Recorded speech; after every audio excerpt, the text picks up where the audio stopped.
नमस्कार मेरे प्यारे मित्रों, मैं अभिमन्यु कुमार स्वागत करता हूं आपका अपने इस YouTube चैनल एबी क्लासेस में। आज हम लोग फिर से इतिहास का क्यूज करने वाले हैं, तो समय को बर्बाद न करते हुए आज का क्यूज स्टार्ट करते हैं।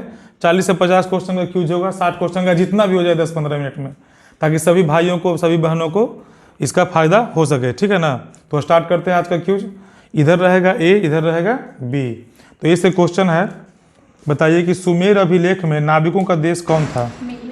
कोई एक सोच कर बोलना, ठीक ना? नहीं तो गलती होगा तो फिर दिक्कत होगा। सुमेर अभिलेख में नाविकों का देश कौन था?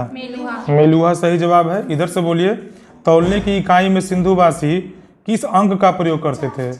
4 का। सही है, 4। इधर से बोलिएगा कि चान्होदड़ो उत्पादन केंद्र था मनका बनाने का। ठीक है।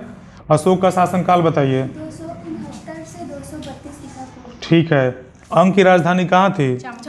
कहाँ थी? चंपा सही है। द्विज के अंतर्गत कौन आते हैं? प्रथम 3 वर्ण। ठीक है। समुद्रगुप्त किस वंश का था? गुप्त वंश का था। पुरुष सूक्त का उल्लेख किस ग्रंथ में है? ऋग्वेद में है। सही है। शास्त्रों के अनुसार राज्य करने का अधिकार किसको था? क्षत्रियों का। सही है। कार्ले के चैत्य का किससे निर्माण करवाया गया? पहाड़ी चट्टानों से। इधर से बोलिएगा, बौद्धों के लिए सबसे पवित्र स्थल स्तूप। सही है। रज्मनामा के नाम से किस ग्रंथ का फारसी अनुवाद किया गया? महाभारत। अकबर का वजीर कौन था? बैरम खां। इधर से बताइए कि मध्ययुगीन यात्रियों का सरताज किस यात्री को कहा गया है? मार्को पोलो कहा गया है। ठीक है। चलिए इधर से बताइएगा। इधर से क्वेश्चन होगा, ए से या बी से? ए से होगा ना। बोलिए, हड़प्पा सभ्यता में युगल समाधान किस स्थल से मिला है? लोथल से ना। लोथल कौन नदी किनारे था?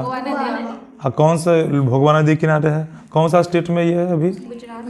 और इसको उत्खनन करता एसा राव, या फिर उसे रंगनाथ राव भी कहते हैं, है ना। इधर से बोलिएगा, सिंधु घाटी सभ्यता किस युग की मानी जाती है? कांस्य युग की ना। आप लोग बताइएगा कि कांसा किन 2 धातुओं को मिला करके बनता था? तांबा और टीन। इसीलिए इस सभ्यता को कांस्य युग की सभ्यता भी कहा जाता है। अच्छा, इसे और भी कुछ कहते हैं? हड़प्पा सभ्यता, सरस्वती सभ्यता, इस तरह से, है ना। इधर से बोलिएगा कि उत्तर वैदिक काल की अवधि क्या थी? 1000 से 600। वैदिक काल 2 भागों में है, एक उत्तर वैदिक काल, दूसरा ऋग वैदिक काल। पहले ऋग वैदिक काल, उसके बाद उत्तर वैदिक काल। ध्यान दीजिएगा। सिंधु घाटी सभ्यता की विशिष्ट वस्तु क्या थी? मुहर। क्या थी? सबसे विशिष्ट वस्तु क्या है? मुहर है। इधर से बताइएगा कि वैदिक सभ्यता के संस्थापक कौन थे? आर्य। कौन थे? आर्य। कहा जाता है कि आर्य लोग ही वैदिक सभ्यता का निर्माण किए होंगे। भारत का नेपोलियन किस शासक को कहते हैं? समुद्रगुप्त को भारत का नेपोलियन कहते हैं। इधर से है कि अशोक का अभिलेख सर्वप्रथम किसने पढ़ा? जेम्स प्रिंसेप ने पढ़ा था। ठीक है। इधर से बताइए, गुप्त वंश का संस्थापक कौन था? श्री गुप्त। ठीक है। हर्षवर्धन कहाँ का शासक था? कन्नौज का। ठीक है। अरबों के सिंध विजय कब हुई? 1712। 712 ईस्वी। सांची का स्तूप कहाँ है? कौन बनवाया था? अशोक ने बनवाया था। चलिए, आप लोग का तैयारी बेहतर है। अब बताइए कि नगरीय सभ्यता के नाम से जाना जाता है?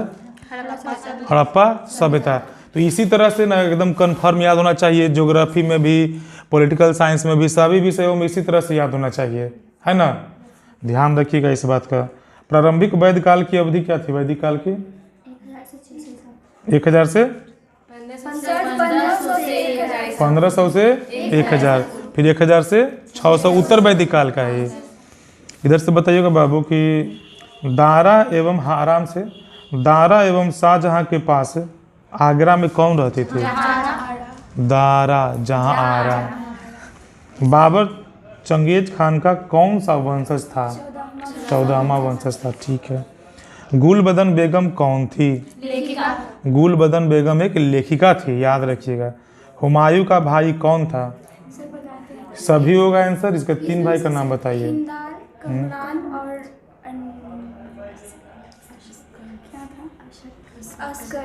असक्करी मसक्कली नहीं, कामरान, अस्करी और हिंदाल। इधर से बताइएगा कि पानीपत की प्रथम लड़ाई कब हुई थी? 1500। दूसरी 56। इधर से बताइए कृष्णदेव राय का शासनकाल कोई बताइएगा, बोलो तारा। 509 से, हाँ 1509 से 1519। इधर से बताइएगा कि निकोलो कॉन्टी किस देश का यात्री था, इटली है ना। इधर से बताइएगा कि निम्नलिखित में महिला संत कौन थी, होगा तो इसका उत्तर सब होगा लेकिन तीनों का नाम बताइए। अच्छा भक्ति आंदोलन पढ़ाए थे कि नहीं, मीरा वाला भी नहीं पढ़ाया, ठीक है पढ़ाएंगे। रामानंद के शिष्य कौन थे, कबीर, रैदास और पीपा, तीनों थे। कृष्ण को अपना पति कौन मानती थी, मीरा है ना। मीरा कृष्ण की बहुत बड़ी उपासक थी। अब्दुल रज्जाक समरकंदी नामक यात्री ने किसके यात्रा वृतांत को पढ़ा और उससे प्रेरणा ली, इब्न बतूता। कहाँ का था, मोरक्को, भूल गई मोरक्को। किताबुल हिंद में कुल कितने अध्याय हैं, 80 अध्याय किताबुल हिंद। इधर से बताइएगा कि महलवाड़ी व्यवस्था में राजस्व वसूलने का इकाई क्या था, महल था, है ना, ठीक है। आगे बताइएगा कि संथाल विद्रोह का नेतृत्व किसने किया था, सिंधु कानून है, ठीक है। इधर से बताइएगा कि अवध के नवाब वाजिद अली शाह को गद्दी पर कब से हटाया गया, 1800, सही जवाब 1856। झांसी में 1857 की क्रांति का नेतृत्व किसने किया था, रानी लक्ष्मीबाई।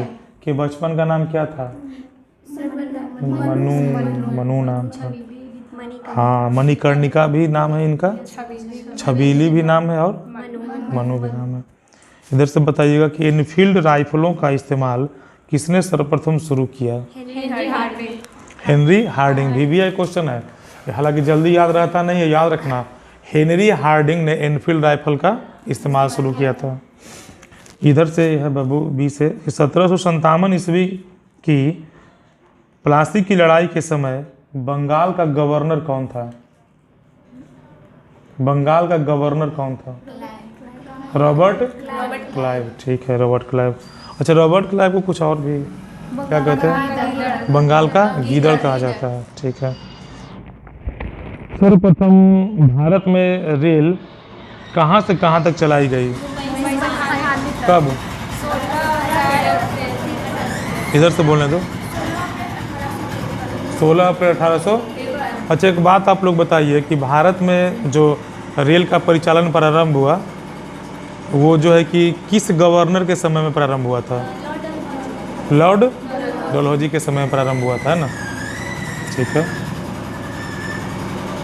गाड़ी आ रहा है जा रहा है, थोड़ा सा इसका इंतज़ार करते हैं।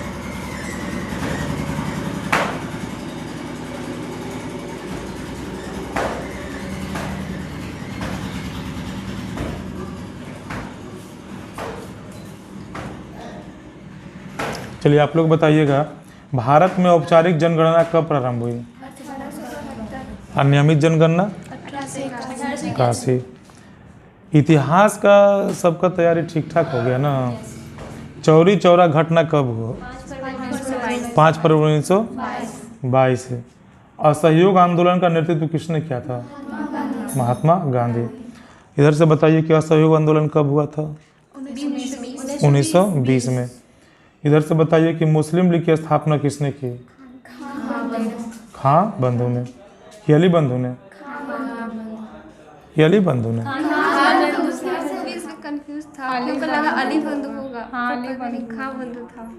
चलिए इधर से बताइए हिंदू महासभा के संस्थापक कौन थे, मालवीय, पंडित मदन मोहन मालवीय। ब्रिटेन में लेबर पार्टी की सरकार द्वितीय विश्व युद्ध के बाद कब बनी, 26 जुलाई 1945, 26 जुलाई 1945। तो यहाँ हम लोग कम से कम अभी इतना देर में ना 50-60 क्वेश्चन का कर लिए हैं, तो आज के लिए इतना ही काफ़ी है ना। तो हम लोग फिर से क्यूज करेंगे नेक्स्ट डे में, तो आज के लिए इतना ही, धन्यवाद।